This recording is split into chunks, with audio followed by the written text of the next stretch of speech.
자, 조선이 4대 교린 정책을 취하다 여기 하도록 하겠습니다. 교과서로는 54쪽 내용입니다. 조선 전기에 조선이 건국되고 나서 대외 관계인데 시도를 좀 그려봅시다. 조선 있고 일본 이렇게 있다고 치면은 당시 중국은 명나라였죠. 명나라, 조선, 일본, 그리고 여진. 이때 조선의 외교의 방식은 기본적으로 4대 교린입니다. 4대는 조선보다 이렇게 강한 나라였던, 그리고 동아시아에서 가장 맹주 국가였던 명나라를 향해서 했던 거고, 교린은 여진과 일본과의 관계에서 이루어졌던 외교의 방식이에요. 먼저 4대 외교는 명나라가 당시 동아시아의 중심이었죠. 그래서 명나라에다가 조공을 바칩니다. 그리고 명나라를 인정을 하는 거죠. 우리나라가 명나라가 우리보다 더 위에 있고 우리의 그 황제 국가임을 인정을 하면서 조공을 바치면서 4대 외교를 했다. 그러면 명나라는 이제 우리의 그 형님, 우리의 황제 국가로서 조선은 신하의 나라가 됐고 황제의 나라가 되었어. 그럼 명나라는 그를 통해서 우리나라에게 어떤 걸 해주었느냐? 명나라는 조선을 책봉을 해줍니다. 조선의 왕을 명나라 신하로서, 명나라 황제의 신하로서 이 조선 지역을 통치하는 걸 인정을 해주는 거죠. 그걸 통해서 조선은 국제적인 지위를 확보할 수 있습니다. 명나라 황제의 인정을 받았다는 거죠. 국제적 지위뿐만 아니라 국내에서도 신하들에게도 이제 인정을 받을 수 있는 거였겠지. 그리고 초창기에 잠깐은 좀 갈등을 겪기도 했습니다. 참고로 조선 태조 때는 명나라와의 관계에서 갈등도 있었다. 태조가 명나라 정복도 시도했습니다. 하지만 태종 이후로 조공 책봉.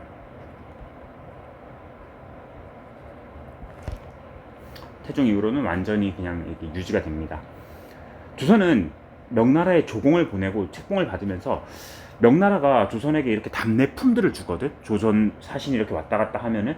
근데 그 답례품의 양이 상당했던 것 같아요.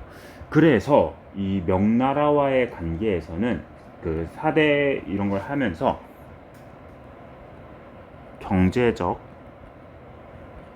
문화적 실리를 취했다, 이렇게 평가를 할 수도 있습니다. 답례품을 많이 받았고 또 그 답례품들은 명나라의 앞선 그 학문이나 뭐 이런 지식적인 것들도 있었고 뭐 문화유산들도 있었기 때문에 그래서 경제 문화적 실리를 취할 수 있었다. 자, 다음 여진과 일본에 대해서는 교린 정책이라고 했었지. 여진과 일본에 대해서는 얘네들은 이제 관계에서 교린은 회유와 강경을 동시에 썼다는 겁니다. 회유, 달래기도 하고 또 싸우기도 하고. 먼저 여진에 대해 회유를 위해서는 국경에 무역소를 만듭니다.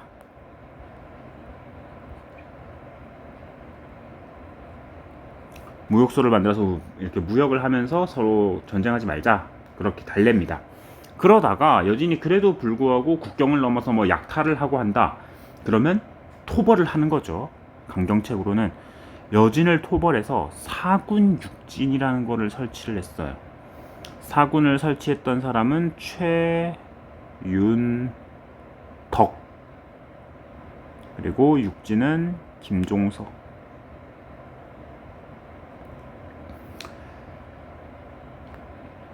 사군 육진을 설치를 했고, 그리고 또 남부지방, 조선 뭐 전라도 뭐 이런데 그 남부지방 사람들을, 주민들을 이주시켜서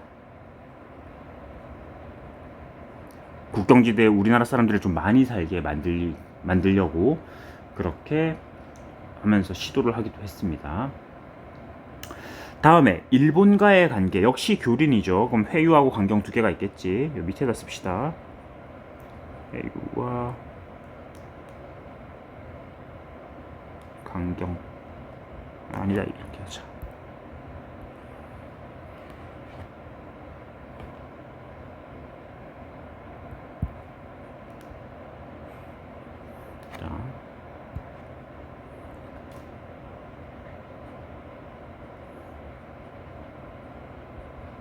자, 회유와 강경 교린 정책 일본에 대해서 일단 회유를 위해서 삼포를 개항을 하기도 했습니다.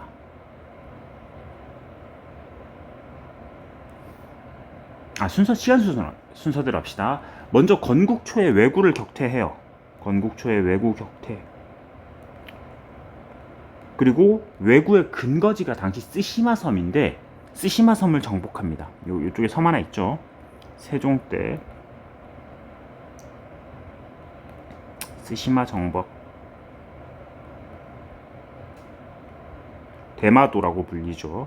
당시 파견됐던 장군은 이종무 장군입니다. 이종무 장군을 보내서 대마도를 토벌했다. 그리고 회유를 위해서는 삼포를 개항한다던가 개해 약조를 맺어서 교역을 하고 제한되나마 이제 일본과 우리가 외관을 통해 교역을 했다. 회유와 강경책을 역시 동시에 실시하는 것을 알 수 있습니다. 그 외에도 조선은 시암, 태국이에요. 엄청 멀리 있지, 우리나라에서. 태국, 자와, 인도네시아, 그리고 류쿠, 오키나와, 이런 나라들과 교류를 하였다. 이게 조선 전기의 외교입니다. 자, 그 다음에 양난 이후 어떻게 변화했느냐. 임진왜란과 병자호란을 거치면서 당연히 일본하고의 외교는 단절이 됐겠지. 전쟁을 했으니까. 그러다가 일본의 에도 막부가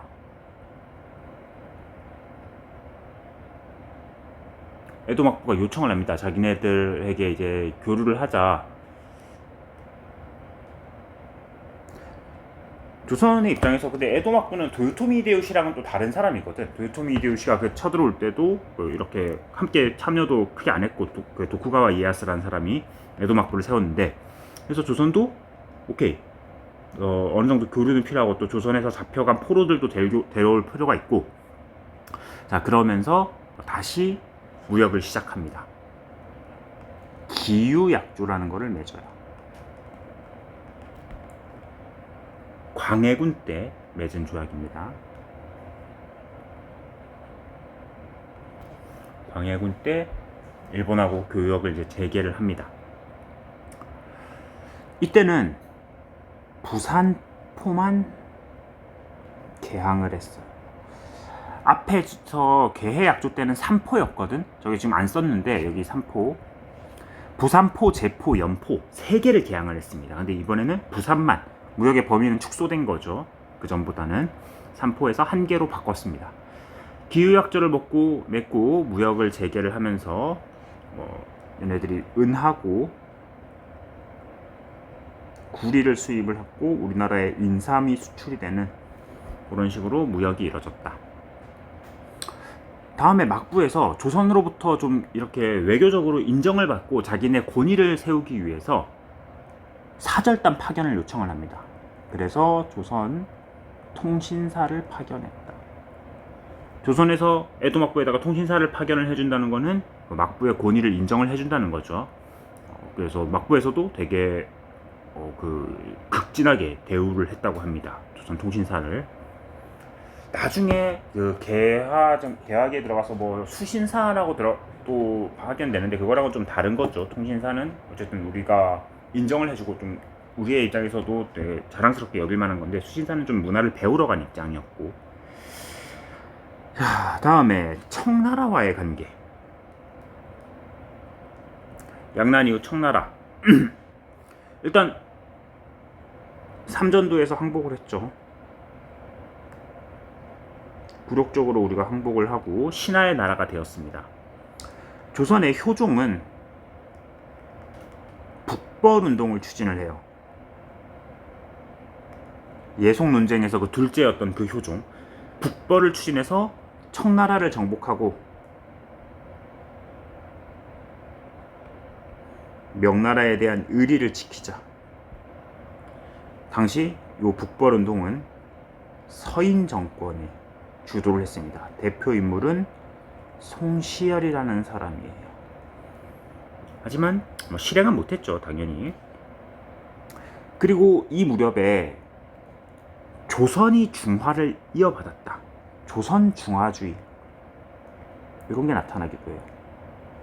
이게 뭐냐면, 중화라는 게 그 세상의 중심이고 이렇게 문명이 뛰어난 국가인데, 옛날엔 명나라가 중화였다. 명나라가 세상에서 이렇게 중심이 되는 국가였는데 명나라가 망했다. 근데 명나라를 멸망시킨 저 청나라는 무식한 여진족이고, 그리고 중화를 이어받기에는 부족하다. 그래서 우리 조선이, 청나라가 아니라 우리 조선이 명을 대신해서 중화이다, 이제 중심이 되었다. 살짝 좀 정신승리하는 그런 겁니다. 자, 역시 청나라에도 사절단 보내야죠. 연행사라는 사절단을 파견을 했습니다. 연행사. 청나라에 간 사절단으로서 청나라와 서양에, 이때 서양이 또 청나라와 교류가 많았거든. 서양의 문물을, 조선에 소개를 합니다. 지도라던가 천주교 서적, 망원경 이런 것들.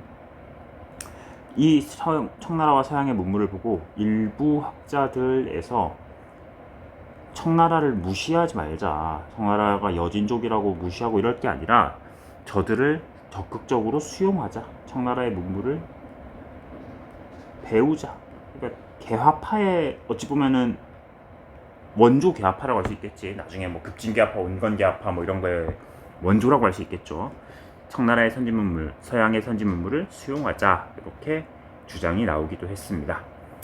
자, 됐습니다. 북벌운동은 효종이었고 실행은 못했고, 그 이후 연행사가 왔다 갔다 하면서 서양과 청의 문물을 배워왔다. 수고했습니다.